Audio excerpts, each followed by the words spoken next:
আসসালামু আলাইকুম গাইস, এটা আমার নিউ ব্লগ শুরু হয়েছে। এটা আমি ছাদের উপর থেকে সকাল সকাল ভিডিও করছিলাম। আমি আজকে কাজে যাব, তোমাদেরকে দেখাবো আমাদের কোম্পানিটা কত সুন্দর। সকাল সকাল রেডি হয়ে কাজের জন্য বাইর করবো এখন আমরা। তোমাদের গল্প দেখাচ্ছি আমার ফেসটা।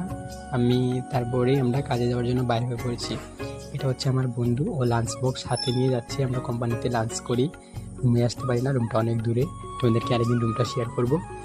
আর আমরা কথা বলতে বলতেই আমরা যাচ্ছিলাম সবাই মিলে। আমার পুরানো দিনের বন্ধু, আমার হোস্টেল লাইফের বন্ধু, একসাথে পড়াশোনা করেছি। আর আজকে দুজনেই কাজে এসে পড়েছি। এটা ভাবতে কীরকম অভাব লাগে না? পড়াশোনা করাটাই জরুরি। আমরা কাজ বেছে নিয়েছি, আর কথা বলতে বলতে আমরা কোম্পানিতে চলে এসেছি। দেখতে পাচ্ছি আমাদের কোম্পানিটা।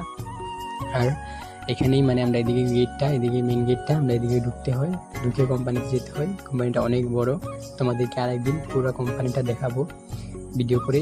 কথা বলতে বলতে কোম্পানিতে আমরা এসে পড়েছি। সবগুলো ভিডিও শেয়ার করা যায় না, আমাদের গেটেও ধরে, গেটে চেক ইন করে পকেটে কিছু খারাপ বস্তু নিয়ে ঢুকছি নাকি। আর আমরা বেশি কিছু না, সুপার মার্কেটে যেগুলো সবজি বিক্রি করা হয় সেগুলোকে আমরা পিকিং করি। অনেক বড় কোম্পানি, তোমাদেরকে সবটা শেয়ার করবো আরেকদিন। তোমাদেরকে আরেকদিন সুন্দর করে আমার কোম্পানিটা দেখাবো। এদিকে আমরা যাবো এখন আইসি রুমে। এটা পুরো আইসি, এটার তুমি জমা হয়ে যাবে 20 মিনিট থাকলে। এখানে ফুল চুল সবজির মধ্যে রাখা হয়। তোমরা প্লিজ আমার ভিডিওটা দেখো, আর নতুন নতুন ভিডিও ছাড়বো। তোমরা প্লিজ, তোমাদের সাথে আমাদের অনেক কথা হবে। ওকে, বাই।